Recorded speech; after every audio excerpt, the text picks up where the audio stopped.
All right, everyone. Here we go. Midterm 2.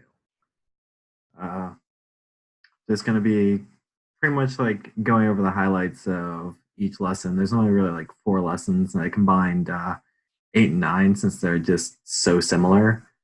Um, yeah, I'm just going to be going over like the highlights, most likely questions I'll ask you on the exam. I threw in a few review questions. A lot of them are actually some of the most missed questions from last semesters. So if you can answer the questions and everything, you should be in good shape. But you know, let's just get right into it. So starting off, lesson 7, we have the cone distributions. So one of the most important takeaways from this is the binomial random variables.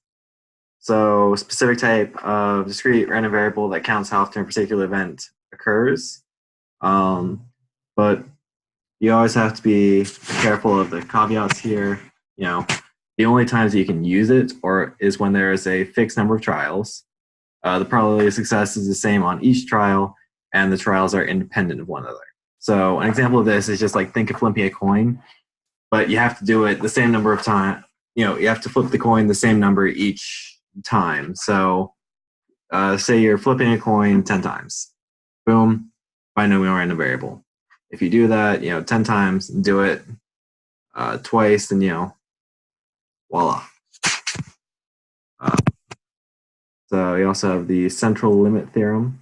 So basically, this answers the question of when can a sampling distribution for mu be estimated using a normal distribution. And so what it says is that if you have a sample size of at least 30, regardless of the shape of the population, it's going to be normally distributed with a mean of mu and standard deviation of this equation I put right here. So basically saying the standard deviation is just that standard deviation divided by the square root of the sample size. So voila. All right, so computing the mean and the standard deviation. So these are all stuff that you've seen before, same equations. So it's basically just saying that the mean is simply equal to the sample size times probability of success, and the standard deviation is equal to the square root of the sample size times probability of success times 1 minus the probability of success. If this is anything new, like talk to me in the chat and I can try and sort you out later, but this should all just be like a quick review. So I'm gonna just try and fly through it and get you to some of the review questions just so you can test your knowledge and make sure you're in a good place. So with that, this first one, so it's saying a given binomial random variable has a sample size of 15 and a mu of 8. So it wants you to compute the probability of success and the standard deviation. So I'll give you guys a few minutes to answer this, and then we'll move on.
So to find p, you basically have to use the equation of the mean equals n times p. So you just rearrange that and divide the mean by n, and so you get p equals 0.53. And to find standard deviation, it's just the square root of n times p times 1 minus p. So it's just the square root of 7.97 times 0.43 to get a standard deviation of 1.93. So if you got that, good job, guys. If not, there are plenty more questions to get, and just make sure you understand, where you went wrong. All right.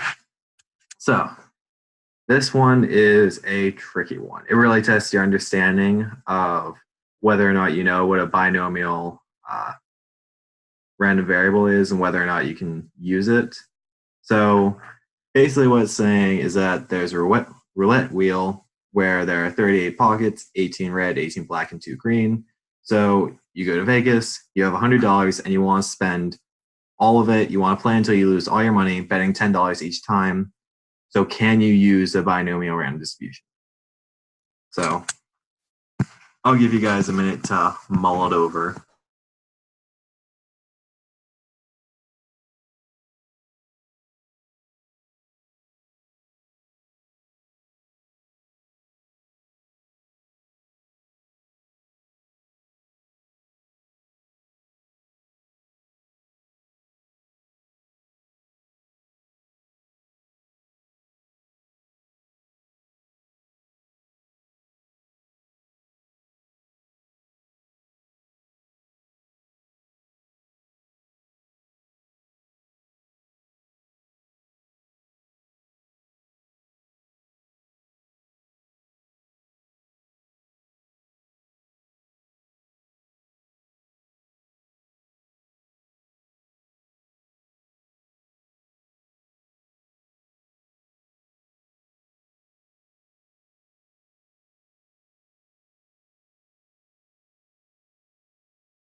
All right, looks like you guys are getting it. So yeah, you can't use it in this case. The way I like to think of it, I know that there are a few things that are wrong with this, but the way I just like to think of it is you don't have a fixed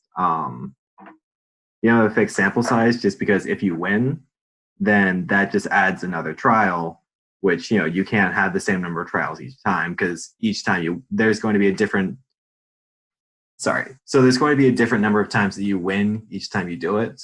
And so you wouldn't have the same trial for each, so that way you couldn't use a binomial random variable, so you couldn't use distribution. That's the way I think about it, but there are a few things wrong with it. So if you see something else that you think is wrong, then just go with it. But if you got that one, good job. You understand what a binomial random variable is.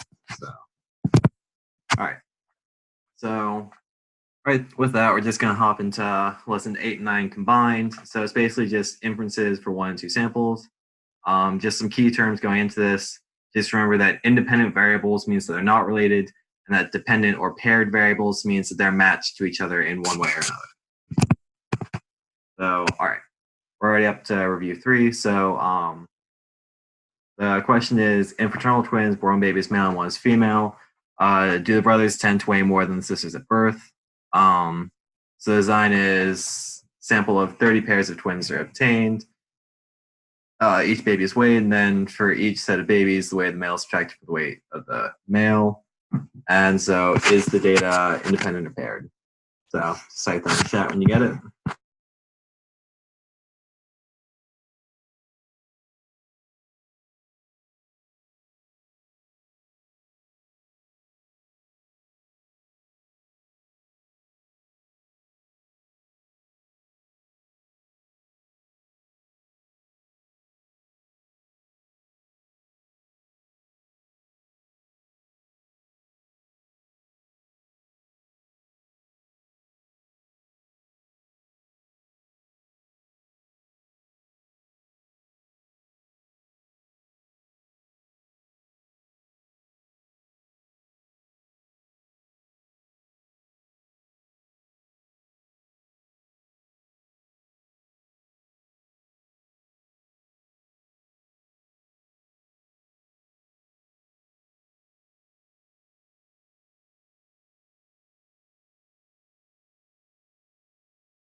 All right, yeah, looks like you guys get it.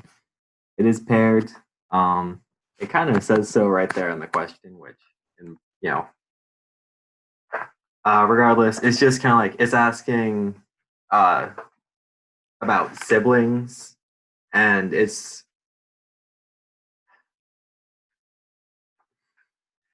the outcome of one is directly affecting the outcome of the other. That's basically just the base takeaway from this. Again, it says pairs right there in the question, which is kind of a giveaway. So, yeah. All right. So, rule of sample proportions. So, when can the sampling distribution for P be estimated using a normal distribution? So long as the sample size times P is greater than or equal to 10, and the sample size times 1 minus P is greater than or equal to 10, you can use it, in which case P has normally distributed with a mean of mu sub P equaling P. So basically means the mean equals the proportion, and the standard deviation equals P times 1 minus P over N with that square rooted. So here comes the really repetitive part where if you just, pay attention, you should be fine. It's basically just going through all the assumptions for the different types of tests and all the test statistics, how to calculate test statistics. So for hypothesis testing for a mean, basically data has to be quantitative and randomly sampled from a population that is normally distributed. And so this is always going to be the same for each and every single case. The only thing that changes is which sample statistics you're really using. So it doesn't mean difference. The null hypothesis is always going to say that there's no difference in every single case. The alternative is, or if the mean is different, it's going to say that there is a difference. If it's greater than, it's going to say that the mean is greater than the null mean. And if the mean is less, then it's going to say the mean is less than the null mean. And so if it's asking if it's different, then you're conducting a two-tailed hypothesis test. If it's greater than, you're conducting a right-tailed hypothesis test. If it's less than, you're conducting a left-tailed hypothesis test. All right, that's going to be the last time I go over like the little table thing here, but it's going to be in each and every single one. So get ready to see a lot. I did not enjoy making them. All right, so when you're calculating the test statistic, it's basically going to be T equals X bar minus mu sub null divided by S divided by the square root of N. So basically what that's saying is X is the sample mean. And so mu null, that's right here, it's going to be the hypothesized sample mean, which is always going to be 0. So you can just take that out of the equation if you want it, just know it's always going to be 0 since the null hypothesis is always going to say that there's no difference. Then S is the standard deviation and N is the sample size. So it's basically just saying that the sample mean divided by the standard deviation divided by the square root of the sample size. And that's how you find your test statistic. And the test statistic for each case, whether it's independent, paired, proportion, all that stuff, the sample statistic, how you get it, it's all going to come from a very similar fashion. So if you just remember how to do the equation for one, you should be able to do the equations for the others. All right. So for paired means, the difference with this is that data has to be paired. Well, the assumption for this is that data is paired, and the difference between the two groups has to be normally distributed. Or the sample size must be at least 30. Table, same as the last one. Not really going to go over it. All right, so then calculating test statistic. Oh, look, it's the same one. So yeah, not really going to go over it too much, but it's just the exact same. It's the sample mean divided by standard deviation divided by the square root of the sample size. All right, so hypothesis testing for independent means. So your assumptions is that the data has to be independent and both populations are normally distributed, or again, they have to be greater than or equal to 30. Same table. And then the calculated test statistic for this is a little different. So you're still going to have kind of like a very similar X bar where it's just the mean of sample 1 minus the mean of sample 2. And then, so it's kind of like the exact same thing. It's just put together for trying to find the difference between these two separate groups. So you have the square root of the sample size of the standard deviation divided by the sample size plus the standard deviation of the other group divided by the sample size divided by, with that dividing the means. And it kind of like breaks it down for you over here. It's just difference in means divided by standard deviation divided by sample size, which is what those all link to. All right. So independent proportions. So the assumptions here are that you have a minimum of 10 successes and 10 failures in each group. Again, table, exactly the same. You're going to eventually start seeing it on like the inside of your eyelids. It's just so repetitive. All right, so the test statistic is p hat 1 minus p hat 2 divided by the standard error. Sometimes they'll just give you the standard error, sometimes they won't, in which case it'll just be p hat times 1 minus p hat times 1 divided by the sample size of the first one plus 1 divided by the sample size of the second one. And that's how you find the standard error. But again, most cases they'll probably just give it to you. All right, so with that, we are in the fourth review question. So based on a census, 31.8% of Penn State students visited the Creamery at least 5 times in the past year. Suppose the sample size is equal to 200 people. What is the standard error of the sample proportion? Apply the rule of sample proportions. So I'll give you guys a few minutes to answer this. Just put in the chat again when you got it.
All right, good. Well, you got an A. So to find it, it's just the square root of p times 1 minus p divided by n. You just plug in all the numbers that you got, and you get the correct answer. So, good job, guys. All right. So next question. Do adult learners and traditional students score differently on midterm exams? So midterm exam data were collected from a sample of 100 students, 40 adults, and 40 traditional students. Which of the following statistical procedures can be used to address this research question? So yeah, you either have one sample mean, one sample proportion, 2 independent proportions, 2 independent means, or paired means. I'll give you guys a minute to go over this.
Alrighty, I think most of you guys.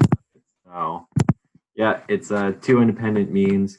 So basically, you can immediately cross off proportion because it's asking about the averages of the midterms.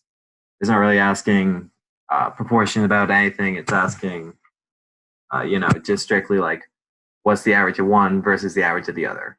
And so you can kind of obviously tell it's not doing it for one since you've got two separate groups, and it's independent because one does not really affect the other in any way, shape, or form. The score an adult gets is not going to affect the score that a traditional student gets.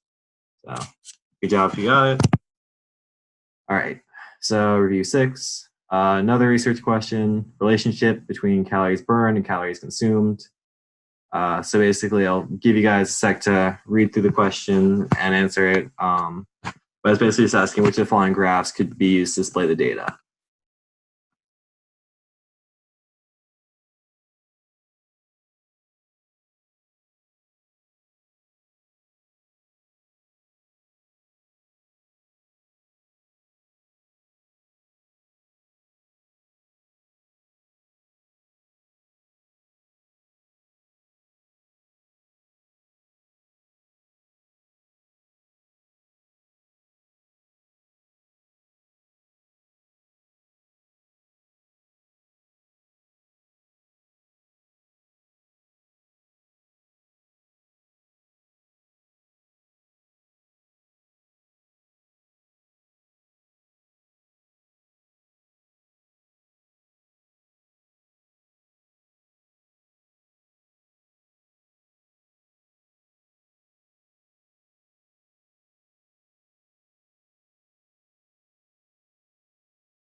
All right, you guys did well.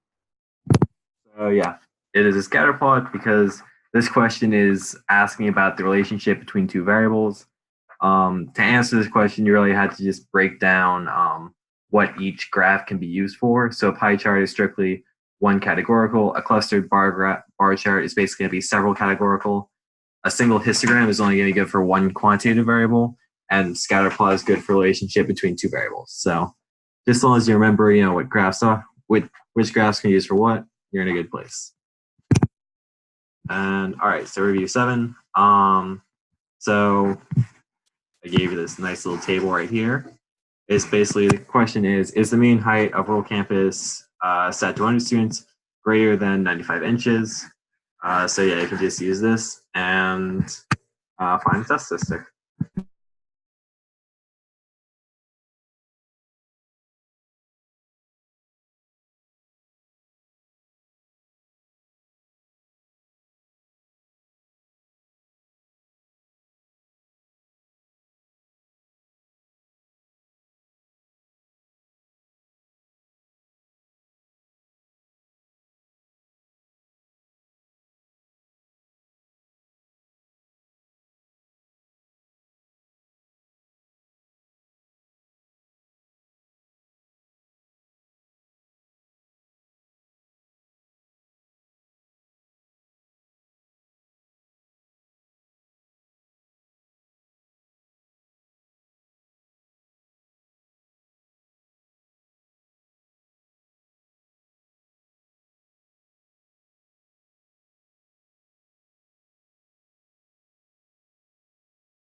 All right, I'm gonna go over this.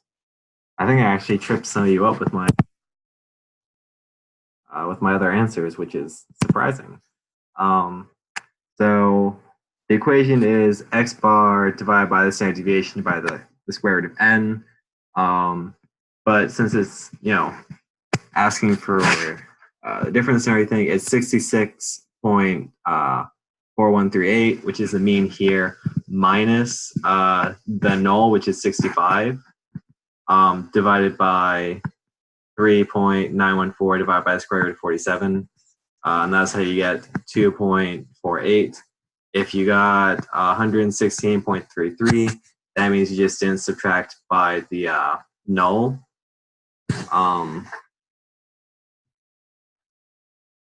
Yeah.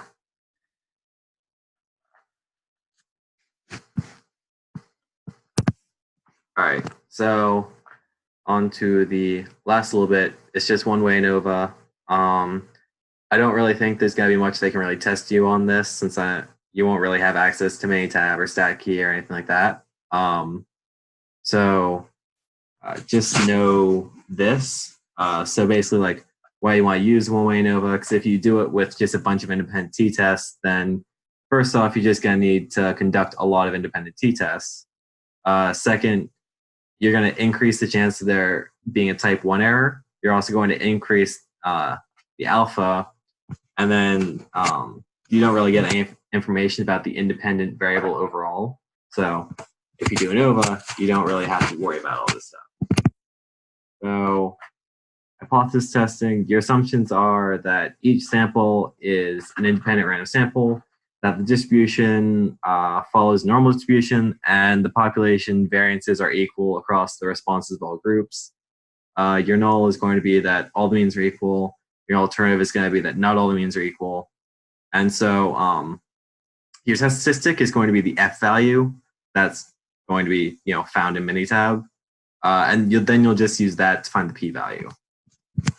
So, yeah, pretty sure this is our last review question of the night. So we'll give you guys a minute to read over it, and then we can wrap up.